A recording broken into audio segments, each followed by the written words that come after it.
Santorini is one of the most extraordinary islands in the Mediterranean Sea. Instagram views an eruptive history of the island. Learn the story of Santorini and its most beautiful spots.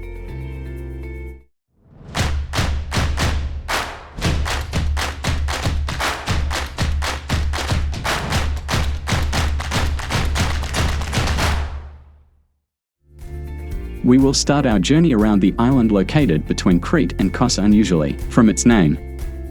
It is most often called Santorini, as is the whole small archipelago of islands that was formed as a result of a volcanic eruption. Centuries ago, Santorini was called Strangulai. The name is translated as the round one, as that's what it looked like before the eruption of the volcano. According to the locals, the correct name of the island is Thera, which was given in honor of Thyras, the king of Sparta who founded the first settlement here called Thera. During the Turkish occupation, the name was changed to Dometsik, meaning a small windmill, which should come as no surprise as there were plenty of windmills on the island that were visible from afar.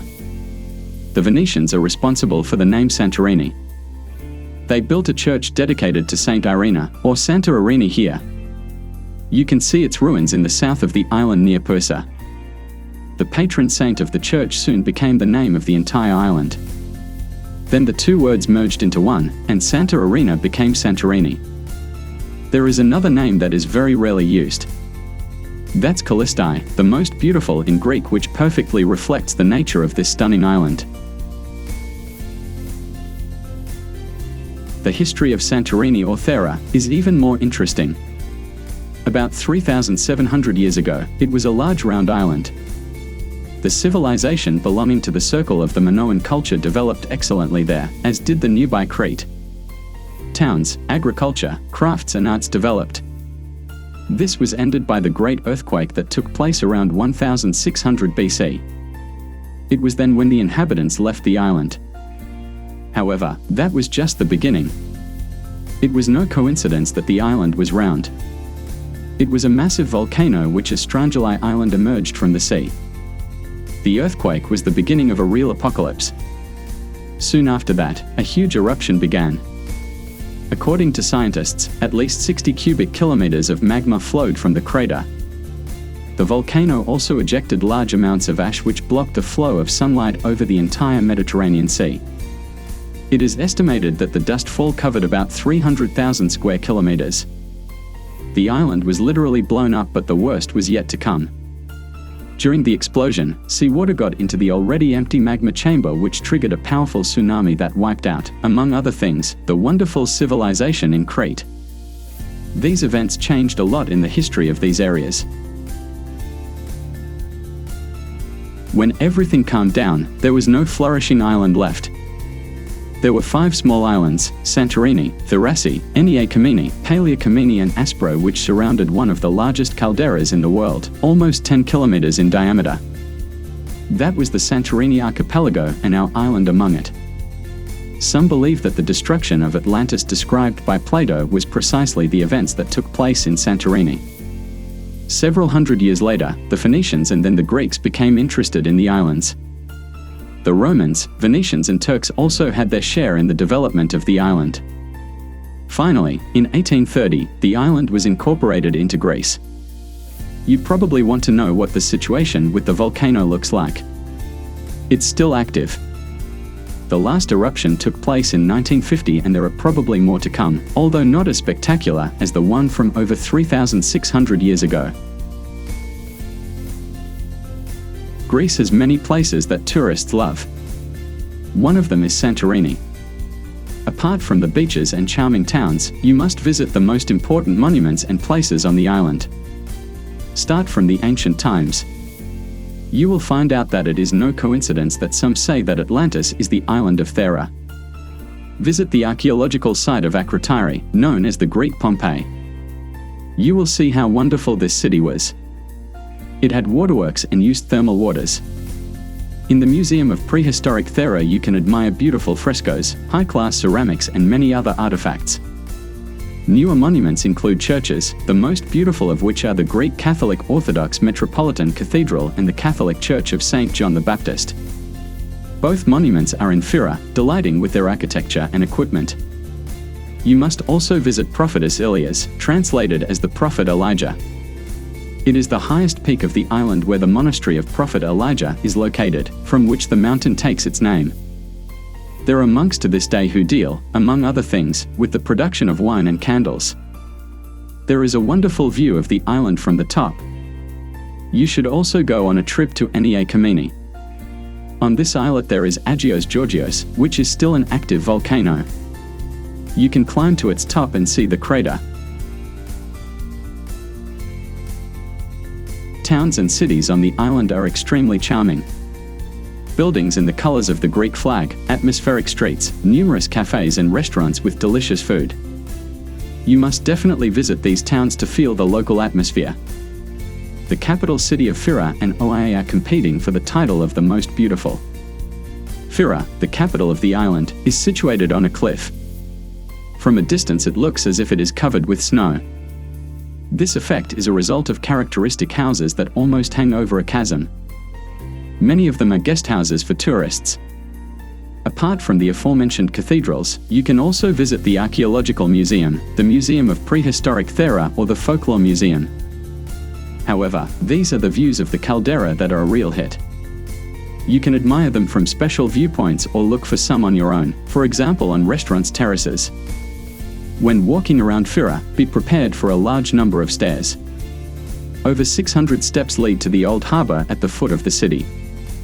Less active ones can choose a cable car. Boat trips to nearby islands, volcano and hot springs depart from the port.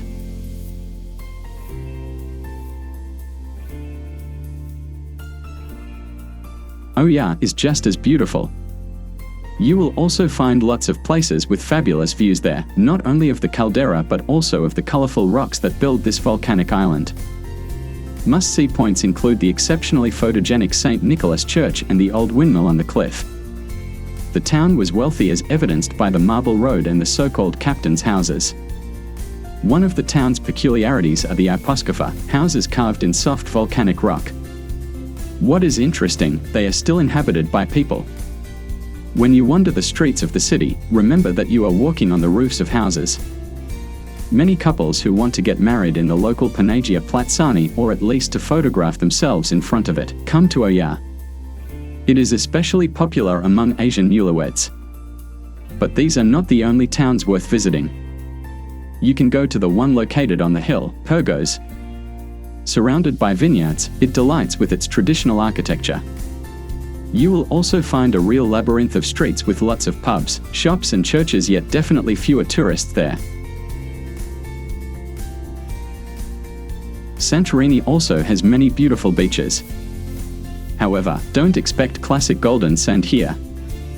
The beaches here are definitely of volcanic origin, and instead of sand there is gravel of different sizes. Most of the beaches are black, but there are also gems among them. If you are going to the beach, remember to take a hat and a good sunscreen. Sunglasses will also be useful. The white and red beaches are a must-see. Kokini Paelia, the red beach, is located near Akrotiri.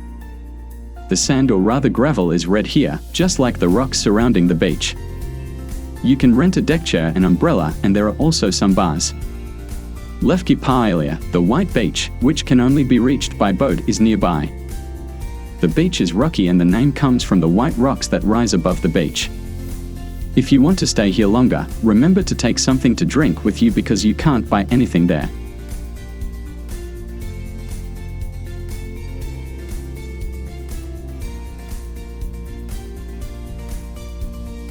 Most of the beaches, however, are well developed. You can use numerous bars, rent deck chairs and umbrellas. The rule is usually that if you order something from the bar, you use the deck chairs free of charge. Puissa and Kamai are the most popular among tourists. Puissa has beautiful black beach. However, be careful on sunny days, the hot stones and gravel can burn you. In Kamai, the beach is also black and very large. It stretches for over 2 kilometers. If you are traveling with children, Monolithos Beach will be the best choice. The bottom is not too rocky and the water is shallow, even quite far from the shore. During the season, lifeguards take care of the safety there. Apart from sunbathing, you can do many water sports as the conditions for this are excellent. crystal blue water and wind encourage not only to swim, but also to do some wind and kite surfing. Try out snorkeling too. The island also allows hiking. There are several interesting trails with great views linking villages and settlements. Many tourists come to Santorini because of the sunsets. There are many places where sunsets are exceptionally beautiful. All of them, however, are incomparable to Santorini. They say you can't understand why until you see it yourself. You can admire the sunset from various places. Special cruises are organized. However, there are 3 places where sunsets are stunning. That's already mentioned Oya, Imirovigli and Akrotiri. In Oya, the ruins of the local castle are crowded with people during sunsets. White houses turn purple-pink and the sky turns orange. The other 2 towns are much more intimate during sunsets, so if you want to avoid crowds, go there. Volcanic soil is extremely fertile, which makes the plants grown in Santorini flourish and have an excellent taste. Here, traditional Greek cuisine is especially tasty and expressive. You definitely have to try the pistachios and capers. You can get pistachios sweet and salty. If you didn't like capers, you will surely like them here because they have a unique flavor. Make sure to try the cherry tomatoes. You will be surprised that they can taste like that. The pride of the islanders is pasta fava. It is made from a special variety of yellow peas grown here with the addition of onions, lemon and olive oil. Many people leave the island with a large supply of this delicious appetizer. However, the most important thing is the grapevine, which is grown differently than in traditional vineyards. The plant is placed on the ground so as not to expose it to frequent and strong winds. It is also easier to obtain water, which is quite difficult on the island. Wines from the grapevines grown in this way have a unique taste and aroma. Experts consider them one of the best in the world. In numerous bars and taverns you will get a lot of delicious food with fish and seafood. Perfectly prepared, they will tempt even those who do not like them. The climate of Santorini is extremely mild. Long and warm summer and mild winter make it possible to relax there all year round. Traditionally, the tourist season lasts from April to October. Most tourists come from mid-June to the end of August. Then the heat is the greatest and the prices are the highest. So if you want to rest or visit the island without the crowds, choose May, early June or September. You can easily reach the island by plane. During the season, direct planes depart to Santorini from many locations. Another option are ferries, which you can take from Piraeus and many nearby islands. This solution will allow you to admire the caldera and islands from the sea. The accommodation base is well developed.